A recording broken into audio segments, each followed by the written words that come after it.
ஏன் நாம் வேத வசனங்களை தியானித்து கடைபிடிக்க வேண்டும் என்றால் ஒரே காரணம், இவ்வுலகத்தில் சாபம் இருக்கிறது. சபிக்கப்பட்ட பூமியின் வாழ்விலும் இங்கு நன்மை தீமை இரண்டும் கலந்தே இருக்கிறது. நமக்கு நன்மை தீமை தெரியாது. நம் வாழ்க்கையில் செய்கிற செயல்கள் திடீரென்று நாம் பாவம் செய்கிறோம், அதனால் நமக்கு கஷ்டங்கள் வருகிறது. நாம் கர்த்தருடைய கரத்தை பிடிப்பதும் வேத வசனத்திற்கு கீழ்ப்படிவதும் ஒன்றே. உன் கரங்களை நான் பிடித்துக் கொண்டு ஆபத்தை விலக்கி நல்ல பாதையில் உன்னை நான் வழி நடத்தி செல்வேன் என்று சொல்லுகிறார். நம்முடைய பிதாவாகிய தேவனுடைய அன்பு, ஆண்டவராகிய இயேசு கிறிஸ்துவின் கிருபையும் சமாதானமும் உங்கள் அனைவரோடும் கூட இன்றைக்கும் இருப்பதாக. தலைப்பு, நான் உன்னை விட்டு விலகுவதில்லை, உன்னை கைவிடுவதும் கூட. நெகேமியா 10ஆம் அதிகாரம். இஸ்ரவேலர்கள் 7ஆம் மாதம் 24ஆம் தேதியிலே கர்த்தருக்கு முன்பாக கூடி வந்து கர்த்தருடைய சன்னதியில் வந்து எருசலேமில் தேவாலயத்திற்கு முன்பாக வந்து, அதாவது சுற்றுச்சுவர் எல்லாம் கட்டி முடித்த பின்பாக, அலங்கம் கட்டி முடித்த பின்பாக கர்த்தருடைய சன்னதிக்கு வந்து கர்த்தரிடத்தில் அவர்கள் வேண்டிக் கொள்கிறார்கள். தங்கள் பாவங்களை அறிக்கை செய்து மனம் திரும்பி நாங்கள் இப்படியெல்லாம் செய்வோம் என்று கர்த்தருக்கு முன்பாக வாக்குறுதி கொடுத்து அவர்கள் கர்த்தருக்கு முன்பாக முத்திரை போடுகிறார்கள். எழுதி முத்திரை போடப்படுகிறது. அதை யார் யார் செய்தார்கள் என்றால், நெகேமியா, திர்ஷாதா என்கிற நெகேமியா ஐயாவும் நெகேமியா ஐயாவும் அவரோடு கூட 22 ஆசாரியர்களும் 17 லேவியர்களும் சுமார் 44 தலைவர்களும் கூட சேர்ந்து கர்த்தருக்கு முன்பாக முத்திரை போடுகிறார்கள். அவர்கள் அந்த வாக்குறுதியை கொடுத்து முத்திரை போடுகிறார்கள். எழுதி வைக்கப்படுகிறது. அதன் பின்பாக ஜனங்கள் எல்லோரும், ஆண்களும் பெண்களும் குமாரர்களும் குமாரத்திகளும் எல்லோரும் சேர்ந்து வந்து கர்த்தருக்கு முன்பாக அறிக்கை செய்கிறார்கள். கர்த்தருக்கு முன்பாக வெளிப்படுத்துகிறார்கள். அது என்னவென்றால், கர்த்தாவே, நாங்கள் உன்னுடைய நியாய பிரமாணங்களுக்கும் கட்டளைகளுக்கும் கற்பனைகளுக்கும் கீழ்ப்படிந்து நடப்போம். உம்முடைய வார்த்தைகளை கை கொண்டு உமக்கு பிரியமானபடி நாங்கள் வாழ்வோம் என்று அறிக்கை செய்தார்கள். அதன் பின்பு, நாங்கள் அந்நியருடைய பெண்களை கொள்ளாமலும் அந்நியரிடத்தில் நாங்கள் சம்மதம் கலக்காமல் அந்நியருடைய பெண்களை எங்கள் குடும்பங்களில் திருமணம் செய்து வைத்துக் கொள்ளாமலும், நாங்கள் எங்கள் பெண்களை அந்நியருக்கு கொடுக்காமலும் திருமணம் செய்ய கொடுக்காமலும் இருப்போம் என்றும் அவர்கள் கர்த்தரிடத்தில் சொன்னார்கள். அது மட்டுமல்ல, அடுத்ததாக, நாங்கள் ஓய்வு நாளில் நாங்கள் வியாபாரம் செய்ய மாட்டோம். அந்நியர்கள் பொருட்களை கொண்டு வந்தாலும் அதை நாங்கள் விற்கவோ வாங்கவோ செய்ய மாட்டோம். ஓய்வு நாளை நாங்கள் பரிசுத்தமாய் ஆசரிப்போம், உமக்கு கீழ்ப்படிந்து நடப்போம் என்று உறுதிமொழி கொடுத்தார்கள். அதே போல வருடத்தின் 7ஆம் வருடம் நாங்கள் நிலத்திற்கு ஓய்வு கொடுக்க வேண்டும், ஓய்வு வருடமாய் இருக்க வேண்டும் என்று உங்களுடைய கட்டளை சொல்லுகிறது. அதன்படியே நாங்கள் செய்வோம். எங்கள் நிலங்களை நாங்கள் 7ஆம் வருடத்தில் விவசாயம் செய்ய மாட்டோம். அது தானாய் விளைந்து வருகிறதை நாங்கள் எடுத்துக்கொள்வோம், ஆனால் அதை விவசாயம் செய்ய மாட்டோம் என்றும் ஒத்துக்கொண்டு கர்த்தருக்கு முன்பாக அறிக்கை செய்தார்கள். எங்கள் கடன்களை ஓய்வு வருடங்களில் நாங்கள் அதை விட்டு விடுவோம். அதாவது 50ஆவது வருடம் ஓய்வு வருடம் என்று சொல்லப்படுகிறது, கர்த்தர் கொடுத்திருக்கிறார். அதனால் அந்த ஓய்வு வருடம் வரும்பொழுது எங்கள் கடன்களை நாங்கள் தள்ளிவிடுவோம். நாங்கள் கடன் கொடுத்தவர்களிடத்தில் கேட்காமல் விட்டு விடுவோம் என்று அவர்கள் வைத்துக் கொண்டார்கள்.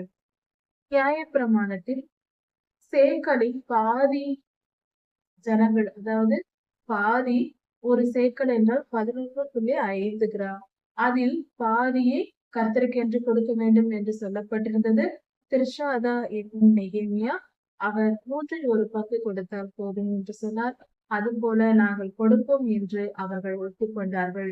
இந்த பணம் என்னத்திற்கு என்றால், கர்த்தருடைய சந்நிதியில் பலி செலுத்தப்படுவதற்கும் சகல நியமங்களும் கடைபிடிக்கப்படுவதற்கும் செலவுக்காக இந்த பணம் கொடுக்கப்படுகிறது.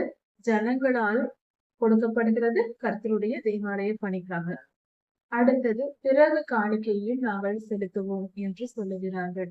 பலிபீடத்தில் எரிப்பதற்கு தேவையான விறகுகளையும் நாங்கள் காணிக்கையாக கொடுப்போம் என்று ஒப்புக்கொள்கிறார்கள். அதன் பின்பாக நிலத்தில் விளைகிற முதல் பலன் கடைகளையும் முதல் பலன்களையும் நாங்கள் கர்த்தருக்கு செலுத்துவோம். நாங்கள் பிசைகிற முதல் மாவின் முதல் பலனை வருடத்தில் முதல் நாளில் பிசைகிற மாவின் முதற் பலனை நாங்கள் கர்த்தர் வைத்த நியமத்தின்படியே லேவியராகமத்தில் இந்த முறைமைகள் கொடுக்கப்பட்டிருக்கிறது. அதன்படியே நாங்கள் காணிக்கை செலுத்துவோம். மாவிலும் கோதுமையிலும் தானியத்திலும் திராட்சை ரசத்திலும் மற்றும் விளைகிற கனிகளிலும் எல்லாவித பொருட்களிலும் நாங்கள் தசமபாகம் செலுத்துவோம், காணிக்கைகள் செலுத்துவோம் என்று அவர்கள் ஒப்புக் கொள்ளுகிறார்கள். ஜனங்கள் கர்த்தருக்கு முன்பாக வந்து அறிக்கையிடுகிறார்கள். ஒவ்வொரு வருடமும் முதற் பலனை நாங்கள் கர்த்தருக்கென்று காணிக்கை செலுத்துவோம். அறுவடையின் முதற் பலன் கர்த்தருடையது, அதையும் நாங்கள் காணிக்கை செலுத்துவோம். எங்கள் ஆடு மாடுகளின் தலையீற்றுகளை கர்த்தருக்கென்று காணிக்கையாக நாங்கள் செலுத்துவோம், முதற் பலன் காணிக்கையாக செலுத்துவோம். எங்கள் பிள்ளைகளை முதற் பிள்ளையை கர்த்தருக்கென்று காணிக்கையாக செலுத்துவோம் என்று இப்படியாக எல்லா பொருத்தனைகளையும் பண்ணி கொண்டார்கள். கர்த்தரிட்ட கட்டளையின்படியே இவர்கள் செய்வதற்கு ஒப்புக்கொண்டார்கள். தானியத்திலும் திராட்சரசத்திலும் எண்ணெயிலும் நாங்கள் தசமபாகம் செலுத்துவோம் என்று ஒப்புக்கொண்டார்கள். லேவியர்கள் இவைகளை எல்லாம் வசூலிக்கிற வேலையை பார்த்தார்கள். தானியங்கள் எவ்வளவு இருக்கிறது, அதற்குரிய தசமபாகம் என்ன, எண்ணெய் திராட்சரசம் போன்றவற்றில் கணக்கு பார்த்து ஜனங்களிடம் வசூலிக்கிற பொறுப்பை லேவியர்கள் கவனித்தார்கள். அதை கொண்டு வந்து பத்திரப்படுத்தி அதை சரியான முறைக்கு செய்ய அவர்கள் பாதுகாத்து அதற்கேற்ற காரியங்களை செயல்படுத்தினார்கள். இப்படியாக உம்முடைய கட்டளைகளையும் கற்பனைகளையும் கைக்கொண்டு நீர் இட்ட நியமத்தின்படியெல்லாம் நாங்கள் சேர்ந்து கர்த்தருடைய தேவாலய காவலை நாங்கள் காப்போம் என்று இஸ்ரவேலர்கள் ஒப்புக்கொண்டு கர்த்தருக்கு முன்பாக அறிக்கை செய்தார்கள். முத்திரை போடப்பட்டது. கர்த்தருக்கு பலிகளையும் காணிக்கைகளையும் கொடுக்கும் பொழுது அதை நாம் கர்த்தருக்கென்று கொடுக்கிறோம். ஆனால் அவைகள் உண்மையாக நம்மை காப்பதற்காக நாம் கொடுப்பதுதான் அது. அதாவது நம்முடைய உழைப்பில் நாம் உழைத்து சம்பாதித்தாலும் நம்முடைய வருமானத்தில் இந்த உலகத்தில் சபிக்கப்பட்ட முறையில் வாழ்கிறோம். நாம் எவ்வளவுதான் நேர்மையாக ஞானமாக வாழ்ந்தாலும் உழைத்து சம்பாதித்தாலும் அதில் சிறிதளவு ஏதாவது தவறுகள் இருக்கலாம். அதாவது அந்த வேலைக்கு செல்லும் பொழுது காலதாமதமாய் சென்று விட்டோம், ஆனால் அதற்கும் சேர்த்துதான் நாம் பணம் வாங்குகிறோம். இப்படி பலவித பாவங்களும் அந்த சம்பளத்தில் நம்முடைய வருமானத்தில் அவைகள் இருக்கலாம். நாம் கர்த்தருக்கு காணிக்கையையும் கர்த்தருக்கென்று தசமபாகத்தையும் நாம் செலுத்தி விடும் பொழுது நம்முடைய பாவ சாபங்களை எல்லாம் சுமக்கிற பரிகாரியாகிய நமது ஆண்டவராகிய இயேசு கிறிஸ்து அவருக்கு நாம் அதை அர்ப்பணிக்கும் பொழுது நம் பாவ சாபங்களை எல்லாம் நம்மை விட்டு எடுத்து போட்டு அதை அவர் சிலுவை சுமந்து தீர்த்து விட்டார், நம்மை பாதுகாத்துக் கொள்கிறார். இப்படி நாம் செய்வதனால் நமக்கு அநியாய செலவு வராது.